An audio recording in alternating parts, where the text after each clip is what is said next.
नमस्कार दोस्तों, स्वागत है आपका अनुपमा इस अकेडमी में।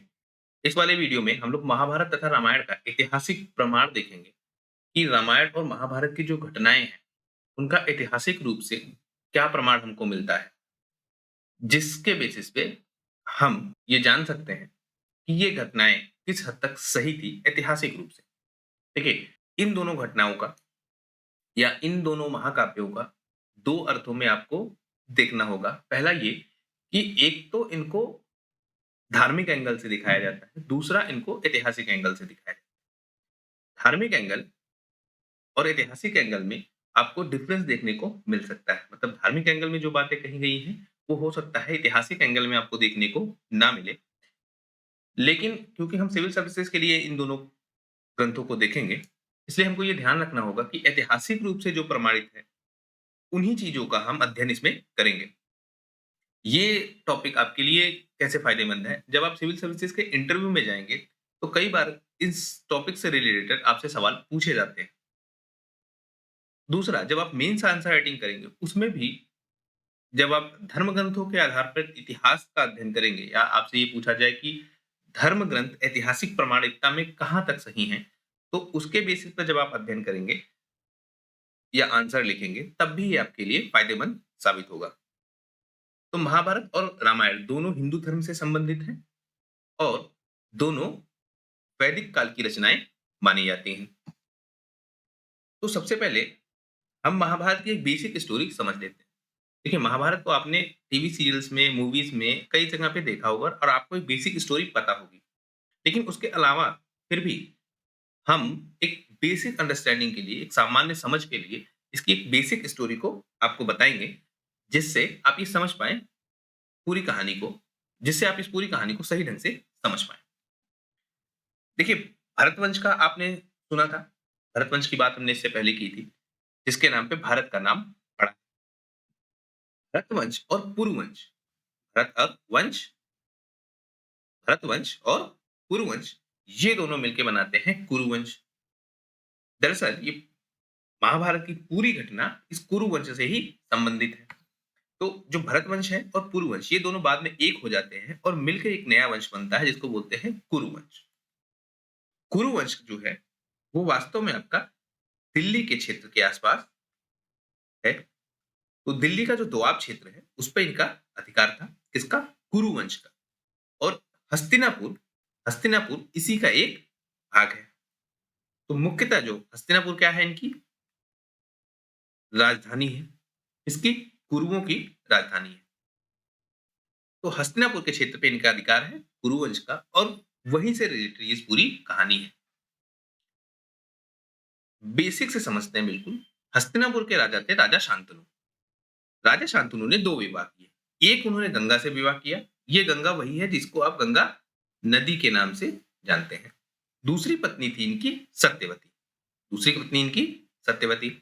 जो पहली पत्नी गंगा है, उनके पुत्र थे भीष्म। कहा जाता है कि राजा शांतनु ने जब गंगा से विवाह किया है, तो गंगा ने उनसे एक वचन लिया था कि जब तक वो उन्हें टोकेंगे नहीं, तब तक वो उनके साथ रहेंगी। और गंगा ने अपने 9 पुत्रों को गंगा नदी में ही बहा दिया था, ऐसी मान्यता है। अब ये मान्यता धार्मिक रूप से है। इसके ऐतिहासिक प्रमाण नहीं है, पर ये धार्मिक रूप से मान्यता है। तो जो इन्हीं के पुत्र थे भीष्म, जब भीष्म का जन्म होता है, तो शांतनु ने प्रश्न कर लिया गंगा से कि वो ये क्या कर रही हैं? क्यों अपने पुत्रों को गंगा में बहा रही हैं? तो शर्त अनुसार गंगा ने शांतनु को छोड़ दिया और भीष्म, जो गंगा का पुत्र है, उसे वो अपने साथ ले गई, उसका पालन-पोषण किया और शांतनु को ये वचन दिया था कि ये पुत्र आपको मैं वापस लौटा दूँगी। तो जो ये भीष्म है, जो ये आपके ये भीष्म है, ये किसके हैं? शांतनु के पुत्र हैं और इनकी माता का नाम क्या है? गंगा। गंगा के बाद शांतनु ने दूसरा विवाह किया और उस पत्नी का क्या नाम था? सत्यवती। आपने भीष्म प्रतिज्ञा सुनी होगी। भीष्म प्रतिज्ञा सुनी होगी। तो जब सत्यवती का विवाह हुआ, सत्यवती को यही भ्रम था, क्योंकि पहली पत्नी गंगा है और पहला पुत्र कौन है? भीष्म। ज्येष्ठ पुत्र को राजा बनाए जाने की परंपरा रही है। तो उस हिसाब से सत्यवती को लगता था कि भीष्म ही राजा बनेंगे। तो सत्यवती ने शांतनु से वचन लिया कि भीष्म राजा ना बने तभी वो विवाह करेंगी या उनके ही पुत्र राजा बने तभी वो विवाह करेंगी। इस घटना में भीष्म ने फिर प्रतिज्ञा की, ठीक है मैं विवाह नहीं करूँगा। लेकिन सत्यवती ने कहा कि ठीक है आप विवाह नहीं करेंगे, तो फिर मैं शांतनु से विवाह करने के लिए तैयार हूँ। ठीक? भीष्म ने 2 वचन दिए, एक तो मैं राजा नहीं बनूँगा कभी, दूसरा मैं विवाह नहीं करूँगा, तो ना तो मैं, ना मेरी आने वाली संतान होगी ही नहीं। तो राजा बनने का जो प्रश्न है, उस पे कोई विवाद नहीं होगा। इस शर्त पे सत्यवती ने राजा शांतनु से विवाह किया। इसी को आप जो ये राजा भीष्म ने ये प्रतिज्ञा ली, इसी को भीष्म प्रतिज्ञा के नाम से जाना जाता है। सत्यवती से शांतनु का विवाह हुआ। दूसरी पत्नी है सत्यवती। सत्यवती के पुत्र हुए। एक पुत्र का नाम है चित्रांग, दूसरा पुत्र है व्यास। ये व्यास मुनि आपने सुना होगा। ये व्यास मुनि वही है। और इनका एक तीसरा पुत्र भी होता है जिसका नाम है विचित्र वीर्य। जो ये चित्रांग है, इसका एक युद्ध में मृत्यु हो जाती है। इसकी शादी नहीं हुई थी, उससे पहले ही एक युद्ध में इसकी मृत्यु हो जाती है। किसकी? चित्रांग की। जो दूसरा पुत्र है इनका विचित्रवीर, इसका विवाह होता है। इसके विवाह अंबिका, अंबालिका, इन दोनों से इसका विवाह होता है। किसका? विचित्रवीर से।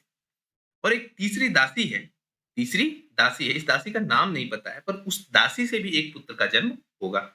तो जो अंबिका है, अंबिका से धृतराष्ट्र का जन्म होता है। अंबिका का पुत्र कौन है? धृतराष्ट्र। अब यहाँ से कहानी आपको ज्यादा आसान लग रही होगी।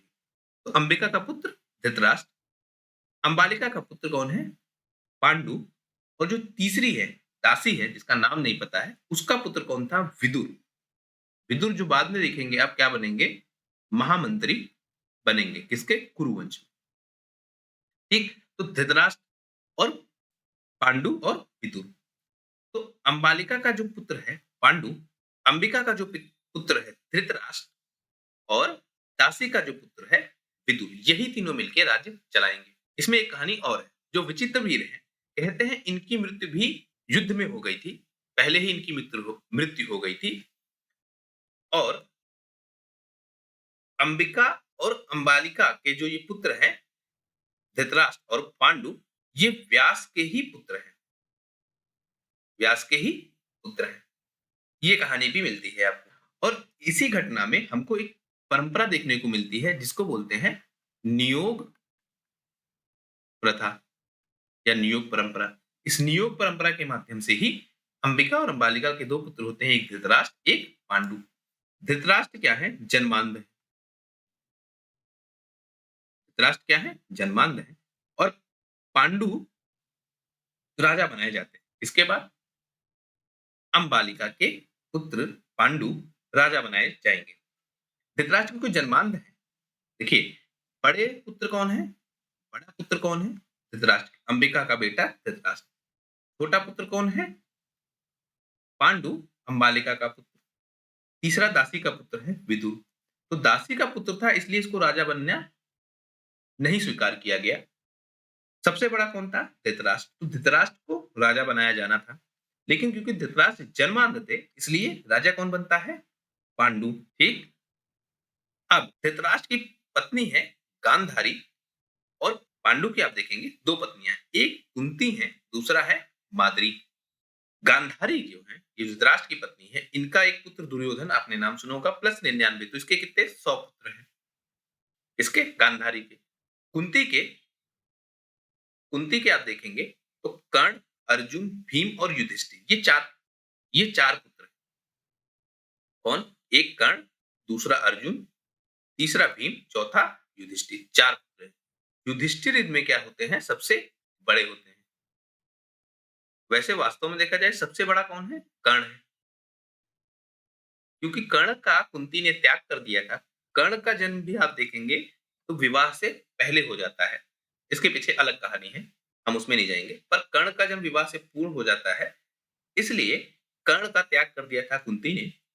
और युधिष्ठिर का जन्म होता है विवाह के बाद। इससे? पांडु से विवाह के बाद। तो युधिष्ठिर सबसे बड़े पुत्र माने जाते हैं। अच्छा, धृतराष्ट्र आप देखिए बड़े भले हैं, पर इनका जो पुत्र ये दुर्योधन है, ये छोटा है। ये छोटा है किससे?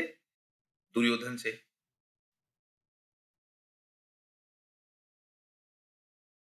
पांडु जब राजा बनाए जाते हैं पांडु जब राजा बनाए जाते हैं, तो राजा बनाए जाने के बाद इन पे एक ऋषि की हत्या का अपराध लगता है। ऋषि की हत्या का अपराध लगता है। उस ऋषि हत्या के अपराध के कारण पांडु वन में चले जाते हैं अपनी दोनों पत्नियों के सहित, और वन में ही इन पुत्रों का जन्म होता है। तो जैसे मैंने आपको बताया कि युधिष्ठिर क्या है, दुर्योधन से बड़े हैं। अब यहाँ सिचुएशन बड़ी कॉम्प्लिकेटेड बन जाती है इस पूरे कुल में। दूसरा आप देखिए, मादरी के जो पुत्र हैं, एक नकुल और दूसरा सहदेव। तो पांडव कितने भाई हैं? वास्तव में देखा जाए तो 6 भाई हैं, लेकिन जिनको कुरुवंशी माना जाता है वो 5 हैं। अब देखिए सिचुएशन कैसी बन जाती है, क्योंकि धृतराष्ट्र सबसे बड़े हैं, लेकिन जन्मांध है, इसलिए राजा कौन बनता है? पांडु। अब क्योंकि भाइयों में सबसे बड़ा कौन है? युधिष्ठिर। तो राजा किसको बनाया जाना चाहिए था? युधिष्ठिर को। लेकिन दुर्योधन का पक्ष क्या था? क्योंकि मेरे पिता जन्मांध थे और मैं सबसे बड़े पुत्र का ही पुत्र हूँ, मतलब धृतराष्ट्र सबसे बड़े हैं, तो मैं सबसे बड़े पुत्र का पुत्र हूँ, इसलिए मुझे राजा बनाया जाना चाहिए। जबकि वास्तव में सबसे बड़ा कौन अब कुल में है? युधिष्ठिर। तो युधिष्ठिर को राजा बनाया जाए, क्योंकि जो परंपरा है, वो परंपरा क्या कहती है कि ज्येष्ठ पुत्र राजा बनता था। ज्येष्ठ पुत्र राजा बनता था। तो इनमें राजा कौन बनने वाला था? जो इस कुल में आप देखिए धृतराष्ट्र को बनाना था, क्योंकि जन्मांध थे, इसलिए राजा नहीं बने, पांडु राजा बन गए। तो इस वाले में भी युधिष्ठिर राजा बनना चाहिए था, लेकिन दुर्योधन नहीं चाहता था कि युधिष्ठिर राजा बने। इसी चीज को लेके पूरी लड़ाई है। मुझे लगता है यहां तक बात आपको काफी हद तक पता भी होगी, और मैंने जो प्रयास किया उससे आप कुछ हद तक समझ भी गए होंगे। अब इस कहानी के हम देखेंगे वो स्थल जो बहुत फेमस है। एक तो आपने देख लिया ये कुरु, दूसरा आप देखेंगे इंद्रप्रस्थ। इंद्रप्रस्थ के बारे में कहा जाता है इसको किसने बसाया था? युधिष्ठिर ने। कौशल का नाम आपने सुना है। ये है आपका पांचाल। द्रुपद यहाँ के राजा हुआ करते थे। आप यही पांचाल से पांचाली का नाम सुनेंगे। पांचाली की जो कौन, जिसका विवाह हुआ था पांडवों से। ये आपका कुरुक्षेत्र का क्षेत्र है। कुरुक्षेत्र जहां कहा हुआ था, युद्ध हुआ था। ये आपका क्या हो गया? हस्तिनापुर हो गया। तो इस तरह से ये सारे स्थान थे। काशी भी आप देख लीजिए, क्योंकि काशी का भी वर्णन मिलेगा। अंग आप देखिए, ये अंग प्रदेश है जो हस्तिनापुर से बहुत दूर है। तो इसी अंग का राजा कौन था? कर्ण। ठीक, उसके अलावा ये स्थान देखिए द्वारका। द्वारका के राजा कौन है? श्री कृष्ण। तो इस तरह से ये पूरी व्यवस्था है। इसके अलावा एक देखिए क्या है, गांधार। गांधार यहीं से शकुनी है, और गांधारी जिनका विवाह हुआ है धृतराष्ट्र से, वो गांधारी भी यहीं की है। तो इस तरह से एक पूरा ये मैप है। हम इसको थोड़ा सा ध्यान में रख लेंगे कि कौन सा स्थान कहाँ पे है। अगर हम ऐतिहासिक रूप से देखें तो महाभारत से जुड़े स्थल कौन कौन से हैं? एक तो आप देखिए सबसे मेन की हम बात यहाँ कर रहे हैं, हस्तिनापुर है। दूसरा हम देखें कुरुक्षेत्र है। तीसरा पानीपत, बागपत, मथुरा, बैराग, ये सारे क्षेत्र हैं। इन स्थानों से क्या हुआ है? उत्खनन हुआ है। उत्खनन मतलब इन स्थानों पर ऐतिहासिक रूप से खुदाई की गई है, ऐतिहासिक साक्ष्य ढूंढने के लिए। और यहाँ से जो हमको मिलते हैं वो चित्रित धूसर मृदभाट संस्कृति मिलती है। देखिए जब हम सभ्यता को ढूंढते हैं, सभ्यता को ढूंढते हैं, या किसी हम संस्कृति के बारे में पता करना चाहते हैं, तो उसमें जो बर्तन है उनका बहुत महत्व होता है कि बर्तन किस संस्कृति के हैं। उससे हम ये डिसाइड कर पाते हैं कि ये किस समय काल की घटना है। तो चित्रित धूसर मृतभांड मिलते हैं, और ये मृतभांड 1000 ईसा पूर्व के ही हमको मिल पाते हैं। इन स्थानों से, महाभारत काल के जुड़े इन स्थानों से जब हम अ, ऐतिहासिक साक्ष्य ढूंढते हैं, तो वो हमको कब से मिलते हैं? तो हमको कब के मिलते हैं? 1000 ईसा पूर्व के ही मिलते हैं। जबकि महाभारत की घटना उससे बहुत पुरानी मानी जाती है धार्मिक रूप से। मैं ये आपको जितनी चीजें बताऊंगा, ये सारे ऐतिहासिक रूप से प्रमाणित चीजें हैं। हो सकता है धार्मिक रूप में कुछ अंतर मिले, लेकिन क्योंकि हम इतिहास के विद्यार्थी हैं, तो हमको ऐतिहासिक एंगल से इसको देखना है। जो लोग इसे धार्मिक एंगल से देखना चाहें, वो उनका अपना अलग एंगल है, क्योंकि हमको इतिहास के विषय के रूप में देखना है, इसलिए हम इस तरह से इसको देखेंगे। धर्म के आधार पे देखने पे इसमें काफ़ी अंतर आपको मिल सकता है। तो अगर हम ये देखें कि जिन स्थानों की बात महाभारत काल में की जा रही है, जो सबसे मुख्य स्थान है, उन स्थानों का उत्खनन होने के बाद हमको 1000 ईसा पूर्व के आसपास के प्रमाण मिलते हैं। अब देखिए, अब ऐतिहासिक रूप से कुछ और तथ्यों को हम देखेंगे। अर्जुन का एक पौत्र है, मतलब उसके अर्जुन के पुत्र का पुत्र। अर्जुन कौन? पांडु का पुत्र। अर्जुन कौन था? पांडु का पुत्र। और इनका पौत्र है, मतलब इनका पोता है, जिसको बोलते हैं नीचाचू। कौन? अर्जुन का पौत्र कौन है? नीचाचू। नीचाचू महाभारत का जब युद्ध हुआ तो उसके बाद जिसको राजा बनाया गया वो कौन था? नीचाचू। महाभारत के युद्ध के बाद जब राजा कौन बनता है? पहले तो राजा आपके युधिष्ठिर बनेंगे, लेकिन बाद में फिर ये लोग तो अपना चले जाते हैं। आपने ये कहानी भी सुनी होगी कि युधिष्ठिर ने स्वर्ग तक जाने का सीधा रास्ता अपनाया था, पैदल गए थे। रास्ते में बाकी लोग गिर गए, युधिष्ठिर वहां तक पहुंचे, उनके साथ एक कुत्ता पहुंचा। तो यहाँ क्या घटना है? निचाचू को राजा बनाया जाता है और यही राजा बनते हैं कहाँ के? हस्तिनापुर के। हस्तिनापुर के राजा बनते हैं कौन? निचाचू। आप हिंदू धर्म में देखेंगे मत्स्य पुराण है और वायु पुराण है। हिंदू धर्म में कौन से? दो पुराण है, एक मत्स्य पुराण है, दूसरा आपका वायु पुराण है। इन दोनों में लिखा गया है कि जो निचाचू का काल है, नीचाचू का काल है, उसमें गंगा में बाढ़ आ गई और राजधानी को हस्तिनापुर से उठा के कौशाम्बी ले जाया गया। आप क्या देख रहे हैं? इन दोनों पुराणों में एक घटना का जिक्र है जिसमें ये कहा जाता है कि गंगा में बाढ़ आ गई और इस वजह से राजधानी को हस्तिनापुर से कौशाम्बी ले जाया गया। अब जब ये हमने पीछे देखा कि चित्रित धूसर मृतभांड संस्कृति जो हमको मिल रही है वो 1000 ईसा पूर्व की ही है। उसका कारण ये हो सकता है कि वहां बाढ़ आई और उस बाढ़ के कारण वहां से जो पुरानी सभ्यता थी वो समाप्त हो गए और उसके साक्ष्य भी समाप्त हो गए होंगे। इस वजह से हमको 1000 ईसा पूर्व से पहले की कोई साक्ष्य नहीं मिल पा रहे हैं इन स्थानों से। ये एक कारण हो सकता है। और इस कारण का प्रमाण हमको कहाँ मिल रहा है? मत्स्य पुराण में और वायु पुराण में, जिसमें बाढ़ की बात की गई है। लेकिन अब इतिहासकारों में ये भ्रम है कि ये वही बाढ़ है जिसकी बात करी जा रही है या किसी और बाढ़ की बात की जा रही है, या इसी बाढ़ के कारण ही सभ्यता का समाप्ति हुई हस्तिनापुर में, या कोई और घटना थी। तो ये हमने देख लिया कि बाढ़ आ गई और बाढ़ के बाद हस्तिनापुर को लोगों ने छोड़ दिया और वो कहाँ चले गए? कौशाम्बी चले गए। और किसके काल में? निचाक्षु के काल में। हस्तिनापुर से जब उत्खनन हुआ तो बाढ़ का प्रमाण भी हमको मिलता है। अब देखिए, हम इसको क्या कर रहे हैं? क्रॉस वेरीफाई कर रहे हैं। क्रॉस वेरीफाई कैसे? मत्स्य पुराण भी कह रहा है और वायु पुराण भी कह रहा है कि बाढ़ आई थी और बाढ़ के कारण ये लोग हस्तिनापुर से कौशाम्बी चले गए। और हस्तिनापुर से जब हम ऐतिहासिक खोज करते हैं, जब हम खनन करते हैं, तो हमको मिलता है कि हाँ, यहाँ बाढ़ तो आई थी।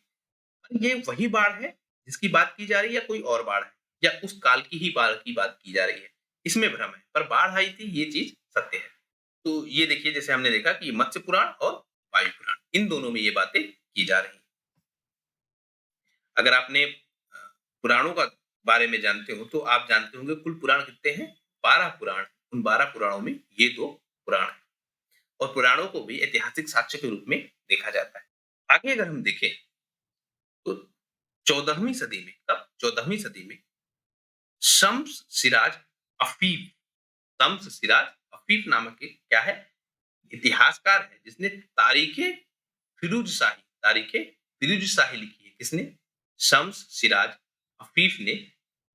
इसमें लिखा है कि इंद्रप्रस्थ किसी परगना का मुख्यालय है। मतलब इंद्रप्रस्थ की बात इस व्यक्ति ने भी की है। किसने? शम्स सिराज अफीफ ने। इसकी पुस्तक का नाम क्या है? तारीखे फिरूज शाही में। उस पुस्तक में ये इंद्रप्रस्थ की बात कर रहा है कि इंद्रप्रस्थ ही मुख्यालय हुआ करता था किसी क्षेत्र का। तो हमसे एक बात यहाँ और प्रमाणित होती है कि इंद्रप्रस्थ नाम की एक जगह वास्तव में थी और इसका ऐतिहासिक प्रमाण भी मिलता है हमें। अगली बात देखिए, तो दिल्ली के पास का एक क्षेत्र है, दिल्ली के पास क्षेत्र है जिसको बोलते हैं नारायणा गांव। कौन सा गांव? नारायणा गांव। 14वीं सदी ये एक अभिलेख में इंद्रप्रस्थ का उल्लेख है। इस नारायणा गांव में हमको क्या मिलता है, एक अभिलेख मिलता है। कहाँ? ये दिल्ली के पास का क्षेत्र है। और अगर आप देखें तो इंद्रप्रस्थ भी कहाँ है, वो भी दिल्ली के ही पास का क्षेत्र है, या दिल्ली का ही पुराना नाम इंद्रप्रस्थ है। दिल्ली का ही पुराना नाम क्या है?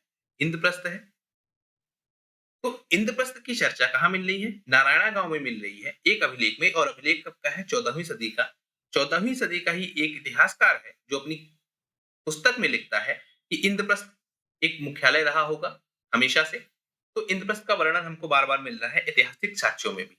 14वीं सदी में बात हम कर रहे हैं। जब हम 14वीं सदी का मतलब ये आपका दिल्ली सल्तनत का काल है। कौन सा काल है? दिल्ली सल्तनत का काल है। 16वीं सदी में अबुल फजल एक लेखक है। अबुल फजल जिसने क्या लिखा है? आईने अकबरी। अब हम यहाँ बात कर रहे हैं किसकी? मुगल काल की। तो मुगल काल में एक लेखक है अबुल फजल। अबुल फजल जिसने आईने अकबरी लिखी है, उसने भी अपनी किताब में लिखी है कि जो हुमायूं का किला है उसी स्थान पर है जहां पांडवों की राजधानी इंद्रप्रस्थ हुआ करती थी। तो इंद्रप्रस्थ की बात कौन कर रहा है? अबुल फजल कर रहा है। अबुल फजल कह रहा है कि देखो, हुमायूं का जो आज की डेट में किला बना है, ये किला वहीं बना है जहां इंद्रप्रस्थ हुआ करती थी। तो आप देखिए, शम्स सिराज अफीफ भी बात कर रहा है इंद्रप्रस्थ की। दिल्ली के पास नारायणा गांव है, यहाँ के एक स्तंभ में भी इंद्रप्रस्थ की बात हो रही है। तो इंद्रप्रस्थ का उल्लेख बार बार हमको इतिहासकारों में देखने को मिलता है, जो अलग अलग टाइम फ्रेम में इसकी बात करते हैं। अगले हम देखें तो दिल्ली का जो पुराना किला है, यहाँ खुदाई हुई कब? 1954 से 1971 के बीच। मतलब इस टाइम फ्रेम में यहाँ पे खुदाई हुई। कहाँ? दिल्ली का जो पुराना किला है। ये पुराना किला कौन सा? ये वही हुमायूं वाला जो किला है। कौन सा? हुमायूं वाला किला है। यहाँ पे हमको चित्रित धूसर मृतभांड की प्राप्तियां हुई है। अब देखिए, ये चित्रित धूसर मृतभांड कब का काल है? इसको भी माना जाता है कि ये कब है? महाभारत काल में इस तरह के पात्र रहे होंगे। तो हमको जो दिल्ली के किला है, यहाँ से भी इस तरह के पात्र मिलते हैं। और अभी पीछे क्या बात हुई कि हुमायूं का किला कहाँ है? ये दिल्ली या दिल्ली का ये पुराना किला कहाँ है? जहां पे कभी क्या था? इंद्रप्रस्थ। इंद्रप्रस्थ क्या था? इंद्रप्रस्थ क्या था? पांडवों की राजधानी। किसकी? पांडवों की राजधानी, या पांडव जहां रहते थे वो इंद्रप्रस्थ था। हस्तिनापुर का ही एक आप कह सकते हैं उपभाग इंद्रप्रस्थ बाद में बना। तो इस तरह से हम देख पा रहे हैं इतिहास कि जो आपका महाभारत, जो आपका महाभारत है, और महाभारत के जो स्थान है उनके विषय में हमको इतिहासकारों की जानकारी बार बार मिलती है। स्तंभ लेख में हमको जानकारी मिलती है, स्थानों से जानकारी मिलती है, वहां के बर्तनों से हमको जानकारी मिलती है। पर समस्या क्या आती है इतिहासकारों में? समय काल। तो इतिहासकारों में जो समस्या आ रही है वो क्या? समय काल की। कि जिस काल का महाभारत बताया जाता है उस काल के प्रमाण हमको नहीं मिल रहे हैं। और इसका एक रीजन भी देखिए दिया गया है, क्या? बाढ़। बाढ़ एक रीजन दिया गया है कि बाढ़ के कारण ऐसा हुआ था। तो इस तरह से हम लोग देख पा रहे हैं कि महाभारत के काल के जो साक्ष्य हमको मिल रहे हैं उनमें इतिहासकारों के हिसाब से कुछ डिफरेंस है। जितना धार्मिक आधारों पर उसको बताया जाता है उतना हमको इतिहास के परिप्रेक्ष्य में साक्ष्य नहीं मिलते हैं। लेकिन महाभारत काल के अन्य साक्ष्यों में अगर हम, जैसे आपने देखा होगा कि एक आपने द्वारिका का नाम सुना होगा। द्वारिका कौन सा? जहाँ पे कृष्ण भगवान रहते थे। तो द्वारिका भी आपको क्या समुद्र में मिली है? तो ये भी उस काल का एक साक्ष्य हमको मिलता है। तो इस तरह से हम देख सकते हैं कि महाभारत काल के साक्ष्यों में अगर हम देख रहे हैं तो हमको अलग अलग टाइम फ्रेम में हमको देखने को मिल रहा है। समस्या सिर्फ क्या आ रही है? समय काल की, कि ये किस समय काल का है। तो यहाँ तक हमने अभी देख लिया कि महाभारत काल की क्या क्या घटनाएं हैं और किस तरह से ऐतिहासिक साक्ष्य हमको मिल रहे हैं। इसके आगे हम देखेंगे रामायण। रामायण भी पौराणिक ग्रंथ है, हिंदू धर्म का ग्रंथ है, और इसके भी ऐतिहासिक साक्ष्य क्या है उसकी बात हम यहाँ करते हैं। रामायण के देखिए दो संस्करण आपको मिलेंगे। रामायण की अगर किसी को कहानी ना पता हो तो बहुत शॉर्ट में आपको मैं बताऊं तो एक राजा है राम। राजा राम कहाँ के हैं? अयोध्या के राजा हैं। अयोध्या के राजा है राम। और इनकी पत्नी है सीता। इन सीता का हरण कर लेता है, मतलब इनको चुरा लेता है कौन? रावण। और रावण कहाँ का राजा है? लंका का। ठीक? और इसी के कारण राम और रावण का युद्ध होता है। बहुत सामान्य भाषा में मैंने आपको ये बताने की कोशिश की है। तो रामायण के विषय में क्या है? रामायण के हमको 2 संस्करण देखने को मिलते हैं। 2 संस्करण कौन से? एक उत्तर भारत का संस्करण है, जो नॉर्थ इंडिया का संस्करण है, और दूसरा दक्षिण भारत का संस्करण है। इन दोनों संस्करणों में आपको थोड़ा-थोड़ा डिफरेंस देखने को मिलेगा। उत्तर भारत के संस्करण में भी हम देखेंगे 3 इसके उप संस्करण हैं। कौन से? एक उत्तर पूर्वी, एक उत्तर पश्चिमी और एक पश्चिमी संस्करण। तो देखिए, रामायण के 2 संस्करण हैं। उत्तर भारत का संस्करण कुछ तथ्यों पे अलग होगा और दक्षिण भारत का संस्करण कुछ तथ्यों पे अलग होगा। उप संस्करणों में भी आप देखेंगे तो उत्तर पूर्वी भाग के संस्करण में कुछ अलग होगा, उत्तर पश्चिमी भाग के संस्करण में कुछ अलग होगा और पश्चिमी भाग के संस्करण में कुछ अलग होगा। कैसे? एक तो आपको अंतर मिलेगा साहित्य का, दूसरा आपको अंतर मिलेगा कार्यों का, तीसरा अंतर आपको मिलेगा व्यक्तित्व का। अब जैसे समझे, एक तो साहित्यिक भाषा अलग-अलग होगी, ये अंतर आपको देखने को मिलेगा। कार्यों के अंतर में आप देखेंगे कि कहीं-कहीं पे राम को बताया जाएगा कि रावण को मारा है, कहीं-कहीं पे बताया जाएगा लक्ष्मण को कि राम को मारा है। कुछ संस्करण ऐसे भी हैं जिसमें ये बताया जाता है कि सीता ने राम को मारा है, तो अलग-अलग संस्करण।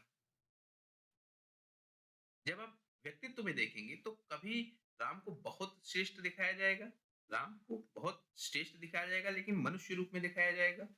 कभी राम को देव रूप में दिखाया जाएगा, कभी इनको नारायण अवतार रूप में दिखाया जाएगा। तो इस तरह से लेके अलग-अलग संस्करण हमको देखने को मिलते हैं। रामायण का जो मुख्य केंद्र है अयोध्या। अब देखिए, हम ऐतिहासिक प्रमाण की बात कर रहे हैं, तो रामायण का जो मुख्य केंद्र है अयोध्या। अयोध्या से हमको क्या मिलता है? उत्तर कृष्ण मार्जित मृद भांड हमको मिलते हैं। रामायण का केंद्र अयोध्या, वहां से क्या मिल रहा है हमको? उत्तर कृष्ण मार्जित मृद मृद भांड मिल रहा है। इसको माना जा रहा है कि ये 700 ईसा पूर्व के आसपास का है। कौन सा? ये मृद भांड जो हमको मिल रहा है। किंतु अयोध्या से यह 1300 ईसा पूर्व के आसपास का मिलता है। ये जो कृष्ण मार्जित मृद भांड है, इसका समय काल कब है? 700 ईसा पूर्व का। लेकिन जो हमको ये अयोध्या वाला में मिल रहा है, ये मृद भांड, मतलब ये बर्तन, वो हमको कब के मिल रहे हैं? 1300 ईसा पूर्व के आसपास के मिल रहे हैं। मतलब जिस काल के ये बर्तन है, उससे पहले के काल के हमको ये बर्तन मिल रहे हैं। कहाँ पे? अयोध्या में। तो इस चीज से हम ये अंदाजा लगा सकते हैं कि अयोध्या की संस्कृति इस काल से भी पुरानी है, मतलब इन बर्तन बर्तन के काल से पुरानी है, या इस काल के बर्तनों का उपयोग अयोध्या में बहुत पहले से किया जा रहा है। लेकिन फिर समस्या यहाँ फिर वही आएगी, कौन सी? जो महाभारत के साथ आ रही थी, क्या? समय काल की। समय काल की, जिस समय काल की गणना की जा रही है महाभारत काल में, और जिस समय काल की गणना की जाएगी अयोध्या में, राम में, वो हमको मिल नहीं पाता है ऐतिहासिक साक्ष्यों के आधार। अब हम देखिए, रामायण के अगर हम संस्करण देखें, तो रामायण के संस्करण में जैसे मैंने अभी बात की थी कि उत्तर भारत के संस्करण अलग हैं, दक्षिण भारत के संस्करण अलग हैं। तो एक तो आपको मिलेगा वाल्मीकि रामायण, दूसरा आपको मिलेगा विमल सूरी की पौंम चरियु, तीसरा मिलेगी कि दशरथ जातक एक कथा है, फिर आपको मिलेगा इरामावतारम मिलेगा, फिर रामचरितमानस मिलेगा, और लोक कथाओं के रूप में भी रामायण का प्रयोग होता है। अब देखिए, वाल्मीकि ने अलग रामायण लिखी है, विमल सूरी की जो ये है पौंचरियु, ये अलग रामायण है। दशरथ की जातक कथा, दशरथ जातक कथा है ये, दशरथ जातक कथा है, ये रामायण का एक अलग वर्जन देता है। इरामावतारम रामायण का अलग वर्जन एक देता है। रामचरितमानस, जिसको आप जानते होंगे तुलसीदास की, जिसकी क्या है? तुलसीदास की, इसमें भी राम का एक वर्जन मिलता है। दूसरा, जो लोक कथाओं के रूप में रामायण इस्तेमाल की जाती है, लोक कथाओं में जो रामायण है, जो किसी एक गद्य में संकलित नहीं है, किसी एक जगह संकलित नहीं है, उनके रूप में भी हमको रामायण देखने को मिलता है। तो ये हमको रामायण के अलग-अलग संस्करण देखने को मिलता है। और भारत के अलावा जो अन्य देश हैं, जैसे आपके कौन से इंडोनेशिया जैसे देश हैं, जहाँ पे आप देखते होंगे रामलीला खेली जाती है, उन देशों पे उनके अपने संस्करण भी हमको देखने को मिल रहे हैं। तो जो वाल्मीकि रामायण है, यही सबसे फेमस है। वाल्मीकि रामायण सबसे फेमस यही है और इसको ही सबसे ऑथेंटिक माना जाता है। सबसे ऑथेंटिक या प्रमाणित इसको माना जा रहा है। तो इसको वाल्मीकि रामायण। विमल सूरी का जो ओमचरियु है, ये रामायण का क्या है? जैन संस्करण है। मतलब जैन धर्म का ये रामायण है। मतलब रामायण की ही रचना है, राम की ही चर्चा है, पर इसका क्या है? ये जैन संस्करण है। जातक कथा आपको याद हो, बौद्ध धर्म से संबंधित है। तो ये बौद्ध धर्म का ग्रंथ है। कौन? दशरथ जातक। दशरथ कौन? राम के पिता। राम के पिता की बात हो रही है यहाँ पे। तो दशरथ जातक में राम की बात की जाएगी, जो पाली भाषा में आपको मिलेगा। फिर आप देखेंगे इनामावतारम, ये 12वीं सदी का है। ये कंबन का है। कंबन रचित तमिल रामायण, कंबन ने इसको लिखा है और ये तमिल भाषा में। इस चीज को आप थोड़ा याद रखिएगा क्योंकि इरामावतारम को पूछा जाता है एग्जाम में कई बार। तो कंबन ने इस रामायण को लिख दिया। फिर देखेंगे रामचरितमानस, जैसे मैंने आपको बताया, तुलसीदास ने लिखा है और इसको 16वीं सदी में लिखा है। अगला देखेंगे लोक कथाओं के रूप में जो रामायण है उसको लिपिबद्ध नहीं किया गया, जैसे मैंने पहले बताया कि ग्रंथ नहीं है। फिर आप देखिए कि भारत के अलावा आप देखिए Tibet, Myanmar, Laos, Cambodia, Indonesia, इन सब जगहों पे भी आपको रामायण के अलग-अलग वर्जन देखने को मिलते हैं। हम बहुत बेसिक बेसिक डिफरेंस समझेंगे कि इनमें क्या है। जैसे आप देखिए बिमल सूरी का जो कौमचरियु है, इसमें क्या कहते हैं? रावण को लक्ष्मण ने मारा। इसने रावण को लक्ष्मण ने मारा है क्योंकि ये जैन धर्म के लोग हैं और ये लोग अहिंसा की बात करेंगे। क्यों अहिंसा की बात करेंगे? और अहिंसा की बात करेंगे तो ये राम को अहिंसा दिखाएंगे कि राम हिंसा कर ही नहीं सकते हैं। लेकिन रावण तो मारा गया। तो फिर ये बात कहेंगे कि रावण को किसने मारा है? लक्ष्मण को। तो राम को एक जैन धर्म को मानने वाला व्यक्ति ये दिखाना चाहेंगे कि जैन के जो मूल सिद्धांत है, देखिए धर्म कैसे बनता है, कोई भी धर्म कैसे बनेगा, वो अपने मूल सिद्धांतों से। और कोई धर्म एक दिन में उत्पन्न नहीं होता है। तो धर्म का मूल सिद्धांत क्या है? जैन धर्म का, जैसे हम कहें क्या? अहिंसा, किसी को ना मारना। आप जैन धर्म जब पढ़ेंगे तो ये खेती को भी नहीं करना चाहते। ये कहते हैं कि खेती करने से भी हिंसा होती है, जीव जंतु मरते हैं। तो ये उसे भी अहिंसा ही मानते हैं। तो उस लेवल पे जाके ये अहिंसा को देखते हैं, दूध जैसी चीजें नहीं पीते हैं। तो इनके संस्करण में राम को बताया गया है कि राम ने रावण को नहीं मारा, लक्ष्मण ने रावण को मारा है। जो वाल्मीकि रामायण, जो आपका वाल्मीकि रामायण है, इसमें राम के अलावा, मतलब राम के अलावा अन्य लोगों को भी स्थान दिया गया है और ज्यादा स्थान दिया गया है। यही जब आप रामचरितमानस देखेंगे तो ये पूरी तरह से क्या है? राम केंद्रित। कौन? रामचरितमानस। लोक कथाओं के रूप में जो रामायण है, उसमें आप देखेंगे अलौकिक दिखाया जाएगा ज्यादा। क्या? अलौकिक दिखाया जाएगा। तो इस तरह हम अलग-अलग रामायण के वर्जन देखते हैं। रामायण पर एक व्यक्ति हैं, जे.एल. ब्राक। इनका तर्क आया कब? इन्होंने खोजें करी कुछ और उस पे इन्होंने तर्क दिया। कब? 1984 में। रामायण पे इनकी टिप्पणी है। ये कहते हैं रामायण की देखिए विकास की 5 अवस्थाएं हैं। आपको जो रामायण के अलग-अलग वर्जन मिल रहे हैं उसके 5 अवस्थाएं हैं, 5 स्टेज में हैं। जिस स्टेज में उसको लिखा गया, उस स्टेज में रामायण का हमको वो वाला वर्जन देखने को मिलता है। अब ये 5 स्टेज कौन से हैं? ये कह रहे हैं कि पहला जो स्टेज है वो 5वीं से 4वीं ईसा पूर्व में लिखा गया। मतलब 500 बीसी से लेके 400 बीसी के बीच में लिखा गया। ये कह रहे हैं पहला वर्जन। जो दूसरा वर्जन है, ये 300 बीसी से लेके पहली शताब्दी के बीच में लिखा गया। तो तीसरा वर्जन है, वो पहली से तीसरी शताब्दी के बीच में लिखा गया। तो चौथा वर्जन है, वो 14वीं से चौथी से 12वीं शताब्दी के बीच में लिखा गया। जो आपका 5वां वर्जन है, ये 12वीं शताब्दी के बाद लिखा गया। तो जैसे आप देख रहे थे अभी पीछे कि आपने कंबन की रामायण देखी थी, रामावतारम देखी थी, या आपने रामचरितमानस देखी, तो इन सबको अलग-अलग टाइम फ्रेम में लिखा गया है। ये कह रहे हैं कि जिस टाइम फ्रेम में लिखा गया, उसका असर हमको देखने को मिलेगा। जब आपको पहले स्टेज में देखेंगे, तो पुराणों की बजाय ये लोग क्या है? वेदों को अधिक महत्व देते हैं। देखिए पुराणों में और वेदों में एक बेसिक डिफरेंस आपको क्या मिलेगा? पुराण लौकिकता की अधिक बात करेंगे और वेद यथार्थवाद की अधिक बात करेंगे,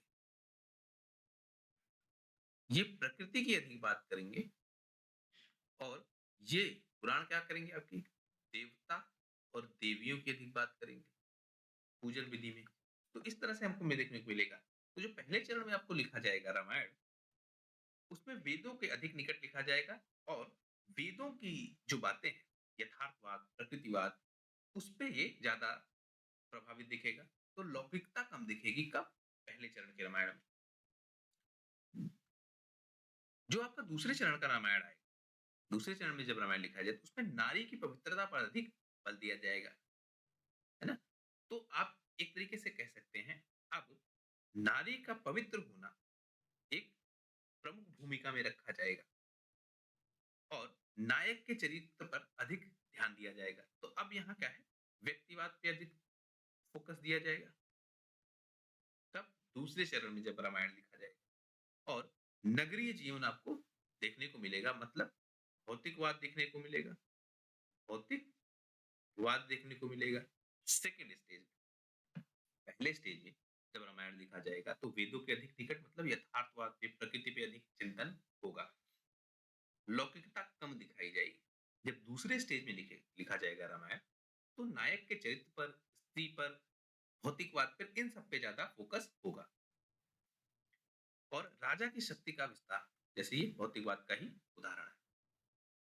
इस तरह से रामायण लिखा जाएगा। जब तीसरी व्यवस्था पे आ जाएंगे तो आप देखेंगे वर्ण व्यवस्था आ जाएगी, तो वर्ण विभाजन आपको दिखेगा कि राम कौन है, राम किस वर्ण से है, क्षत्रिय है, युद्ध करना उनका धर्म है, ऐसा दिखाया जाएगा आपको। राजा की भूमिका दिखाई जाएगी, राजा प्रजा तथा सामाजिक व्यवस्था का संरक्षण, मतलब राजा का ये धर्म बन जाएगा कि वो अपनी प्रजा का, अपनी सामाजिक व्यवस्था का, वो सबका संरक्षण करे। और राजा कौन होगा? क्षत्रिय वर्ग से। इस तरह की व्यवस्था आपको दिखेगी।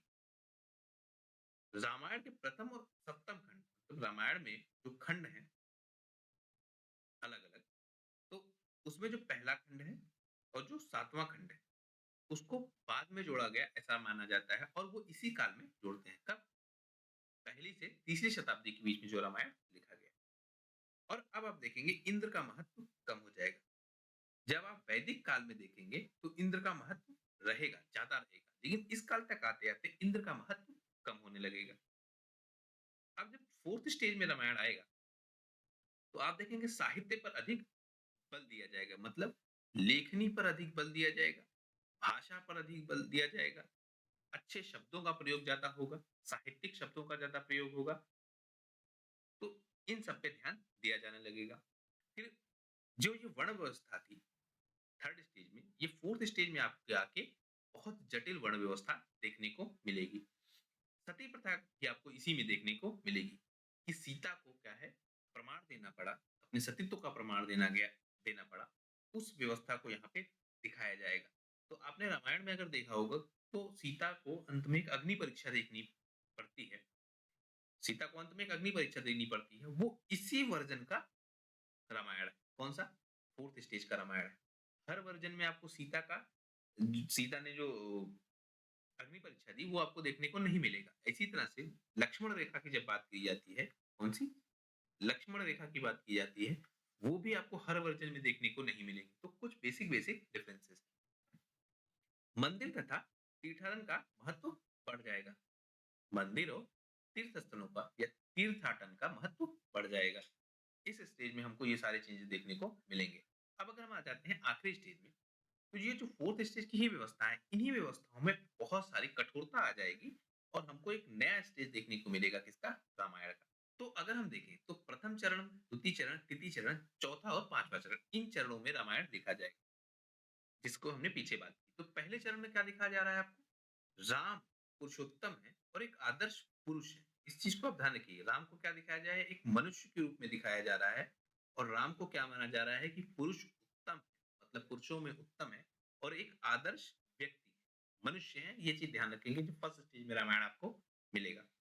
जब सेकेंड स्टेज में रामायण मिलेगा तो राम को देवत्व की प्राप्ति हो जाती है। देवत्व की प्राप्ति मतलब देवताओं के बराबर स्थान, देवताओं के बराबर स्थान। तो राम को ये मान लिया जाएगा कि ये देवताओं के बराबर है, मनुष्यों से भी इनको ऊपर ले जाया जाएगा।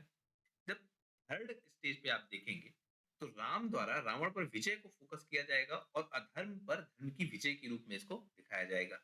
मतलब ये माना जाएगा कि जब भी अधर्म होगा, धर्म स्थापित करने के लिए अवतार होगा और उस अवतार से धर्म पुनः स्थापित होगा। इस तरह की बातें की जाएगी कब? Third stage. जब फोर्थ स्टेज में आएगा, तो राम की क्या होगी? ईश्वर बना दिया जाएगा राम को और उनकी ईश्वर के रूप में पूजा होगी। और इसके जब 5वें स्टेज में आएंगे, 5th स्टेज में आएंगे हम, तो वहां राम को ये मान लिया जाएगा कि ये विष्णु के अवतार हैं और उस रूप में उनकी पूजा होने लगेगी।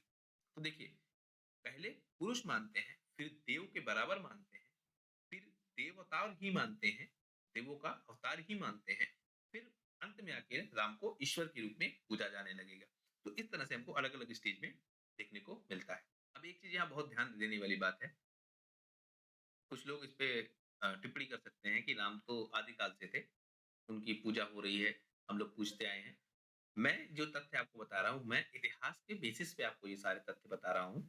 धार्मिक आस्था का विषय अलग है, ऐतिहासिक रूप से और जो साहित्य का आपको प्रमाण मिलता है, मैं उसके बेसिस पे आपको बता रहा हूँ और दूसरा आप समझिए मैं सिविल सर्विसेज़ के लिए बता रहा हूँ। सिविल सर्विसेज़ के लिए बता रहा हूँ, उसके बेसिस पे ये चीज़ है।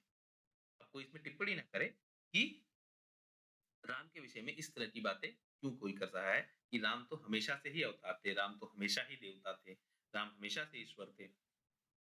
ये सारी बातें आपकी ठीक हो सकती हैं अपनी जगह पे, पर जो इतिहास के परिप्रेक्ष्य में हम देख रहे हैं, उसमें हमको ये सारे चीज़ देखने को मिलते हैं। देखिए, इस चीज़ को मैं ज़्यादा क्लैरिफ़ाई इसलिए करना चाह रहा हूँ, क्योंकि ये धर्म से जुड़ा विषय है और धर्म से जुड़े विषय पर लोग बहुत ज़्यादा टिप्पणी करने लगते हैं कि उनकी धार्मिक आस्था को अ, छेड़ा जा रहा है, उसके साथ खिलवाड़ किया जा रहा है। तो इस वीडियो का उद्देश्य कहीं से भी धार्मिक आस्था के साथ खिलवाड़ करना नहीं है। धर्म का अपना विषय है, धर्म हर व्यक्ति का उसका अपना विषय है। ये सिर्फ़ वीडियो क्या है, इतिहास के लिहाज से कि जब आपसे सिविल सर्विसेज़ के मेंस में या इंटरव्यू में आपसे सवाल पूछा जाए, ऐतिहासिक साक्ष्य के रूप में धर्म को पूछा जाए, तो आप किस तरह से आंसर कर पाते हैं? देखिए, क्योंकि वहाँ पे आपसे लॉजिकल पूछा जाएगा, आपसे प्रमाणित सत्य पूछा जाएगा और वहाँ पे आपको इन्हीं आधारों पे उत्तर देना है।